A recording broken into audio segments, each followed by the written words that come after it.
नमस्कार साथियों, मैं जीवन कुमार वर्मा आपका इस यूट्यूब चैनल पर बहुत बहुत स्वागत और अभिनंदन करता हूं। और अगर आप हमारे इस चैनल पर नए हैं तो प्लीज़ चैनल को सब्सक्राइब करें, लाइक करें और शेयर करें। यहां पर हमने पिछले वीडियो में 10th क्लास की जो फर्स्ट यूनिट है उसको कंप्लीट किया था। इस वीडियो में हम यहां पर जो यूनिट सेकेंड है उसको यहाँ पर कवर करेंगे। इसका नाम है हमारा वो है अम्ल, क्षार और लवण, यानी एसिड बेसिक और यहाँ पर दिया है साल्ट। ये अम्ल होता क्या है? तो बेसिकली आपको पता होगा कि जो अम्ल होते हैं वो स्वाद में क्या होते हैं, कड़वे खट्टे होते हैं, यानी जिनका स्वाद जो होगा वो खट्टा होगा तो वो अम्ल कहलाएंगे, और जिनका स्वाद कड़वा होता है वो क्या कहलाएंगे, हमारे क्षार कहलाएंगे। तो ये जो अम्ल होते हैं ये स्वाद में क्या होते हैं, हमारे खट्टे होते हैं, यहाँ पर खट्टे होते हैं। और इसी प्रकार से जो हमारे क्षार होते हैं वो स्वाद में क्या होते हैं, कड़वे होते हैं। तो ये सिंपली डेफिनेशन से है कि अम्ल होता क्या है, यानी नींबू, आम यानी इमली, इनमें क्या पाया जाता है, यानी सिरका, इसी प्रकार से क्या पाए जाते हैं, अम्ल पाए जाते हैं। तो इसी के बाद देखते हैं हम कि वास्तव में अम्ल होते क्या हैं और इनको किस प्रकार से पता लगाया जाता है कि अम्ल क्या है और इनको किस प्रकार से पहचाना जाता है। तो हम इनकी डेफिनेशन लिखेंगे या इनकी परिभाषा को यहाँ पर लिखेंगे। सबसे पहले हम देखें तो हर्नियास जो एक वैज्ञानिक था, हर्नियास, उसने यहाँ पर एक डेफिनेशन यहाँ पर प्रस्तुत की थी कि अम्ल होता क्या है। तो देखिए वे पदार्थ होते हैं अम्ल। पहले हम देखेंगे अम्ल यानी एसिड की डेफिनेशन कि अम्ल क्या है।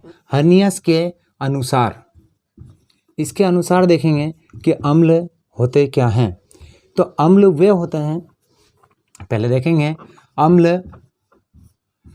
अम्ल वे पदार्थ होते हैं, वे पदार्थ होते हैं जो जल में घोलने पर H+ आयन देते हैं। यानी यदि इनको जल में घोला जाए तो ये क्या आयन देंगे, यहाँ पर H+ आयन देंगे। और अगर जो क्षार होता है उसको अगर हम जल में घोलें तो वो क्या देगा, वहाँ पर OH- आयन देगा। तो यहाँ पर अम्ल वे पदार्थ होते हैं जो जल में घोलने पर H+ आयन देते हैं, क्या कहलाते हैं, हमारे अम्ल कहलाते हैं। जैसे देखें यहाँ पर दिया है HCl है, HNO3 है, इसी के बाद है हमारा H2SO4, यानी हाइड्रोक्लोरिक अम्ल है, नाइट्रिक अम्ल है, और इसी के बाद हमारा है H2SO4 यानी सल्फ्रिक अम्ल है। इसी के बाद में हम देखें तो यहाँ पर जो अम्ल है हमारा CH3COOH, ये है हमारा अम्ल, ये है हमारा एसिटिक अम्ल। तो देखिए ये इनको जब हम जल में घोलेंगे तो ये सभी क्या देंगे, जल में घोलने पर अपने H+ आयन को रिलीज कर देंगे। जैसे ही इनको जल के अंदर घोला जाता है और ये जल में H+ आयन दे देते हैं और उन्हें ही कहा जाता है, अम्ल कहा जाता है। इसी के बाद हम देखते हैं तो यहाँ पर किस प्रकार से इनको जल के अंदर घोलेंगे। तो यहाँ पर जो डेफिनेशन है इस प्रकार से करेंगे कि जो हमारा HCl है और इसे ही हम यदि जल के अंदर घोलेंगे तो ये H+ आयन दे देगा। तो इस प्रकार से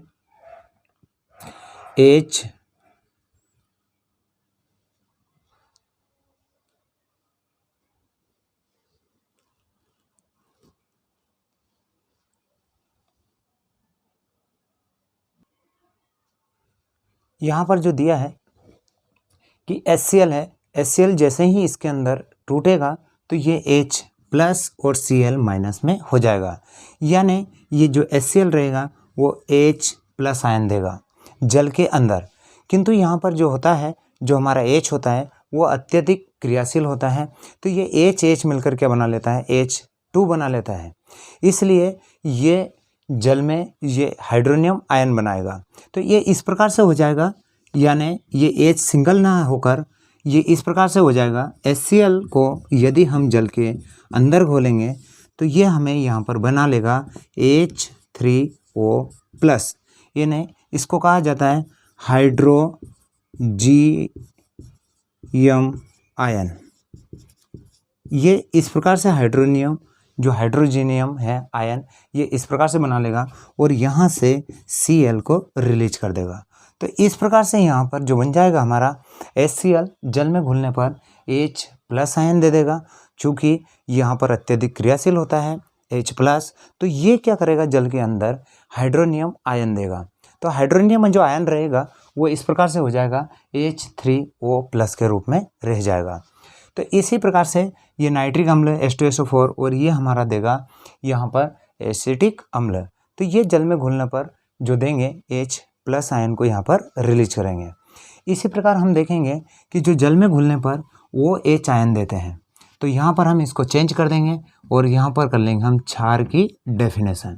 तो क्षार यानी क्षार वो पदार्थ होते हैं, क्षार वे पदार्थ होते हैं जो जल में घुलने पर क्या देते हैं, OH- आयन देते हैं। उन्हें क्या कहा जाता है, क्षार कहा जाता है। तो देखेंगे यहाँ पर क्षार की जो डेफिनेशन रहेगी यानी क्षार के जो उदाहरण रहेंगे, जैसे मैं बता दूं आपको कि यहाँ पर लिखा है मैंने कैल्शियम हाइड्रोक्साइड, सोडियम हाइड्रोक्साइड, और इसी प्रकार से या लिखूँ मैं मैग्नीशियम हाइड्रोक्साइड या फिर लिखूँ अमोनियम हाइड्रोक्साइड। ये जल में घुलने पर यहाँ पर जो देंगे वो OH आयन को यहाँ पर रिलीज करेंगे। तो ये जल में घुलने पर इस प्रकार से हो जाएंगे। मान लीजिएगा कि ये मैंने OH को यहाँ पर जल के अंदर घुला है, तो ये सोडियम प्लस अलग हो जाएगा और OH यहाँ पर अलग हो जाएगा। तो जो जल में घुलने पर क्या देते हैं, OH आयन देते हैं, उन्हें क्या कहा जाता है, यहाँ पर क्षार कहा जाता है। तो हमारा उदाहरण है कैल्शियम हाइड्रोक्साइड, सोडियम हाइड्रोक्साइड, यहाँ पर दिया है मैग्नीशियम हाइड्रोक्साइड, अमोनियम हाइड्रोक्साइड, इसको कास्टिक सोडा भी कहा जाता है। तो ये जो रहेगा हमारा यहाँ पर क्षार कहलाएगा। तो इसी के बाद में अगला हम देखेंगे कि ये किस प्रकार से जल में आयन देंगे। तो इसी के बाद में यहाँ पर अगर हम देखें, यदि अमोनियम हाइड्रोक्साइड की क्रिया अगर हम करें जल से H2O से, तो ये जल में घुलने पर क्या आयन दे देंगे हमारे, तो उसको देखेंगे हम यहाँ पर। तो ये बन जाएगा हमारा NH4+ और यहाँ से OH रिलीज हो जाएगा। यानी जो जल में घुलने पर यहाँ पर जो आयन देंगे वो क्या दे देंगे, यहाँ पर OH आयन रिलीज कर देंगे। तो इन्हें कहा जाता है क्षार कहा जाता है। इसी के बाद हम दूसरी डेफिनेशन देखेंगे, तो इनको आप नोट कर लेंगे।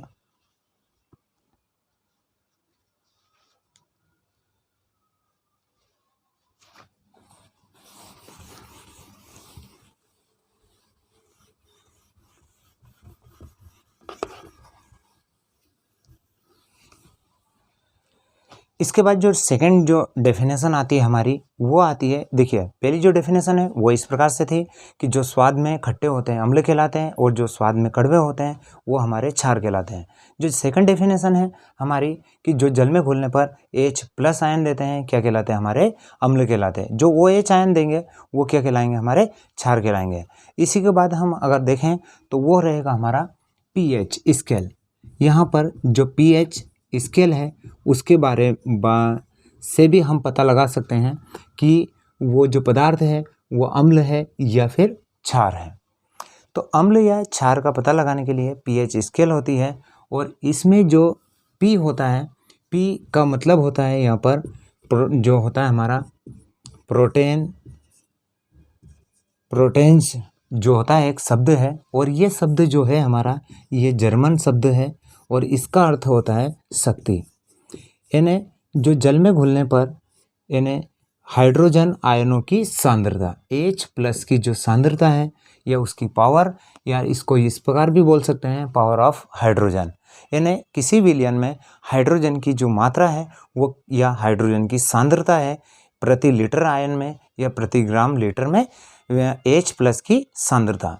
तो H+ की जो सांद्रता है उसी के द्वारा हम पता कर सकते हैं कि वो अम्ल है या क्षार है। तो यहाँ पर इसकी जो सांद्रता है इसके द्वारा हम यहाँ पर पता कर सकते हैं। तो इसका जो एक जर्मन शब्द है जिसका अर्थ होता है यहाँ पर शक्ति होती है। और जो हमारा pH स्केल होता है उसकी जो खोज की है वो किसने की थी, 1919 में एक सोरेनसन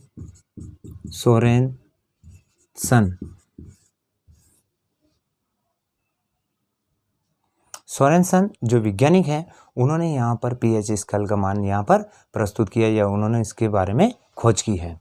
तो देखिए यह जो पीएच स्केल होते हैं इस पर पैमाने होते हैं कि किस प्रकार से हम पीएच मान को यहाँ पर डिफाइन करेंगे। तो ये एक पीएच स्केल होती है जिन पर 1 से लगाकर 1 2 3 4 5 6 7 8 9 10 11 12 13 और ये 14। तो इस प्रकार से उस पर स्केल होती है, यानी जिसका पीएच मान 1 से लगाकर 7 तक रहेगा वो क्या कहलाएंगे, हमारे अम्ल कहलाएंगे। जिस विलयन का या जिस पदार्थ का यहाँ पर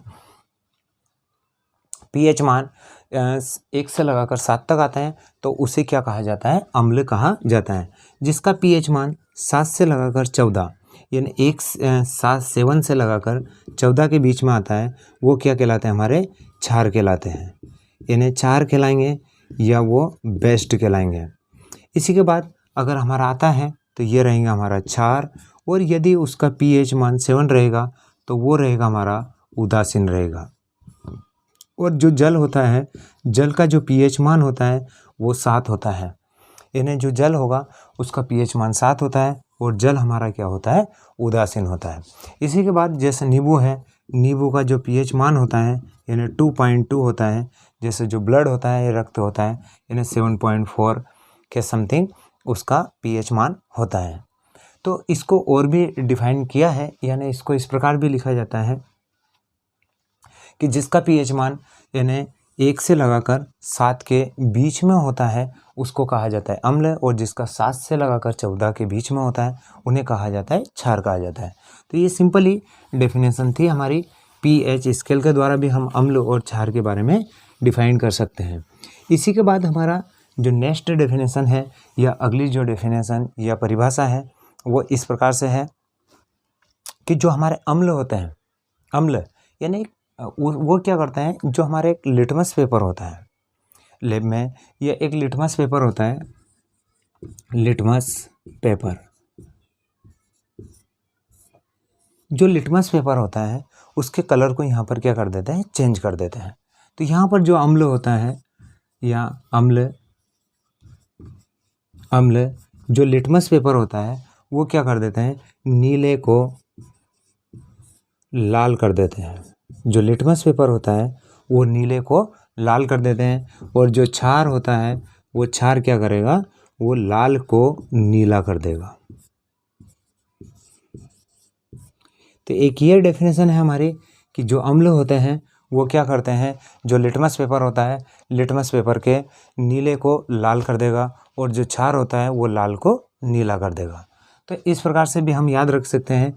यदि इसकी कोडिंग की जाए या इसको याद रखने का जो तरीका है कि किस प्रकार से हम इसको याद रख सकते हैं, तो हमें याद रखना है अनिल, यानी ये शब्द याद रखना है जो इस शब्द के द्वारा हम यहाँ पर, मैं इधर लिख देता हूँ अनिल। इस शब्द के द्वारा हम अम्ल और क्षार को याद रख सकते हैं। अम्ल नीले को लाल कर देता है, तो इसके बारे में बाद के से भी हम यहाँ पर पता कर सकते हैं कि अम्ल नीले को लाल कर देता है। तो चलिए यहाँ पर हमने यहाँ डेफिनेशन है कंप्लीट की हुई है। इसी के बाद हमारा जो डेफिनेशन है या अम्ल और क्षार के बारे में हमने यहाँ पर देखा है। और भी डेफिनेशन है, ब्रांस्टेड लोहरी के अनुसार भी है यहाँ पर, और यहाँ लुईस के द्वारा भी अम्ल और क्षार को डिफाइन किया है। अगले वीडियो में उनको हम आपको बता देंगे। यहाँ पर अब हम देखते हैं कि ये जो लवण है या साल्ट होता क्या है। तो देखिए, जब भी हम अम्ल और क्षार की क्रिया कराएंगे तो हमें क्या मिलेगा, लवण बनेगा, यानी यहाँ पर लवण का निर्माण होगा। तो देखिए, जब भी क्रिया अम्ल और क्षार की क्रिया होगी तो यहाँ पर लवण बनेगा। किस प्रकार से बनेगा, यदि मैं अम्ल लूँ HCl लूँ और यहाँ पर क्षार लूँ NaOH, तो यहाँ पर जल का भी निर्माण हो जाएगा। जैसे ही इनकी क्रिया करेंगे तो यहाँ पर ये प्लस में है, ये माइनस में है, ये प्लस में है और ये माइनस में है। तो यहाँ पर जो बन जाएगा हमारा NaCl, तो ये लवण बन गया, यानी ये बन गया हमारा नमक, यानी साल्ट का निर्माण हो गया। और OH और H, तो तो ये बन जाएगा हमारा H2O। यानी जब भी हम अम्ल और क्षार की क्रिया कराएंगे, अम्ल और क्षार की रिएक्शन कराने पर हमारे सामने जो बनेगा वो बनेगा साल्ट, यानी लवण का निर्माण यहाँ पर हो जाएगा।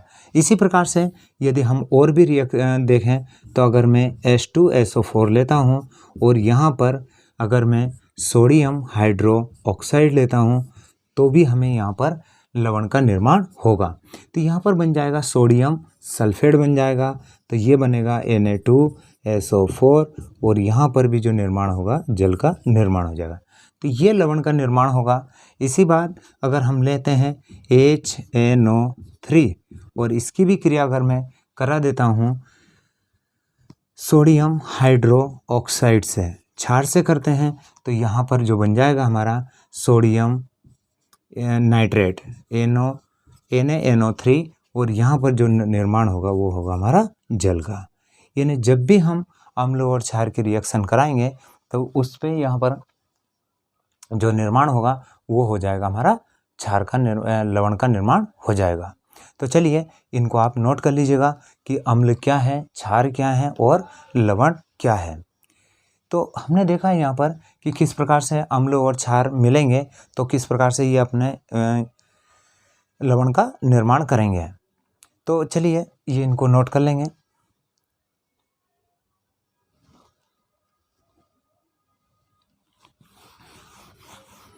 इसी के बाद अगर हम देखें कि यदि हम अम्ल और क्षार की क्रिया किसी धातु या मेटल से कराते हैं तो यहाँ पर हमें क्या प्राप्त होगा। तो चलिए देखें, जो मान लीजिएगा मेरे पास में यहाँ पर ये धातु है और धातु की क्रिया यदि मैं अम्ल से कराता हूँ तो यहाँ पर बन जाएगा हमारा धातु सल्फेट और यहाँ से हाइड्रोजन क्या निकल जाएगी, रिलीज हो जाएगी या निकल जाएगी। धातु है हमारी जिंक और यहाँ पर तो यहाँ बन जाएगा हमारा धातु सल्फेट या धातु सल्फेट का निर्माण होगा यहाँ पर और यहाँ से बन जाएगा हमारा जल। तो इस प्रकार से जो होगा हमारा, मान लीजिएगा लिया है हमने HCl लिया है या ले लें हम यहाँ पर H2SO4, तो इस प्रकार से बन जाएगा हमारा जिंक सल्फेट और यहाँ पर से रिलीज हो जाएगा हमारा H2 गैस रिलीज हो जाएगी, हाइड्रोजन गैस, यानी गैस का निर्माण होगा। तो इस प्रकार से यहाँ पर यदि हम किसी धातु पर H2SO4 की क्रिया करते हैं तो वहाँ से हाइड्रोजन गैस रिलीज हो जाएगी। तो चलिए किस प्रकार से होगा, मान लीजिए अगर हम और भी धातु हैं उन पर भी हम सभी की क्रिया कराएंगे। मान लीजिएगा कि ये जिंक है और इसी पर अभी किया था हमने H2SO4 की क्रिया, जिंक है और उस पर अगर हम क्रिया करें HCl की, जिंक है और उसी पर हम क्रिया करें यहाँ पर HNO3 की। इसी के बाद यदि हमारे पास में आयरन है Fe है और उसकी भी क्रिया अगर हम करें H2SO4 से और इसके बाद हमारा Fe है और Fe पर भी हम HCl की क्रिया करें तो क्या बनेगा। चलिए इन समीकरणों को हम पूर्ण करें कि क्या वहाँ पर निर्माण होगा। यानी जब किसी धातु के ऊपर अम्ल की क्रिया की जाती है तो क्या बनता है। तो देखिए वहाँ से यहाँ हमें सभी जगह से हाइड्रोजन जो गैस है वो यहाँ से रिलीज हो जाएगी। तो किस प्रकार होगी, तो यहाँ बन जाएगा जिंक सल्फेट और यहाँ से हाइड्रोजन गैस रिलीज हो जाएगी, ये बन जाएगा ZnCl2 और यहाँ से भी हाइड्रोजन गैस रिलीज हो जाएगी। इसको 2 कर देंगे। इसी के बाद हमारा यहाँ बन जाएगा Zn और यहाँ बन जाएगा NO3 का स्क्वायर यानी जिंक नाइट्रेट और यहाँ से भी हाइड्रोजन गैस रिलीज हो जाएगी। इसको 2 कर देंगे, ये बन जाएगा हमारा Fe यानी आयरन सल्फेट बन जाएगा और यहाँ से भी हाइड्रोजन गैस रिलीज हो जाएगी। इसी के बाद यहाँ पर जो बन जाएगा FeCl2 हो जाएगा और यहाँ पर भी हमारी हाइड्रोजन गैस रिलीज हो जाएगी। तो देखिए जब भी हम अम्ल की रिएक्शन या क्रिया किसी अम्ल से कराते हैं तो यहाँ पर जो हाइड्रोजन गैस है वो यहाँ से रिलीज हो जाती है। तो अब हम देखेंगे कि अम्ल है और अम्ल की अगर हम किसी कार्बोनेट या धातु कार्बोनेट से कराते हैं तो क्या प्राप्त होता है। तो आगे जो देखेंगे हम वो अब अगले वीडियो में हम आपको आगे के जो हेडिंग से रहेगी उसको यहाँ पर बताएंगे। तो इसी के साथ जय हिंद जय भारत।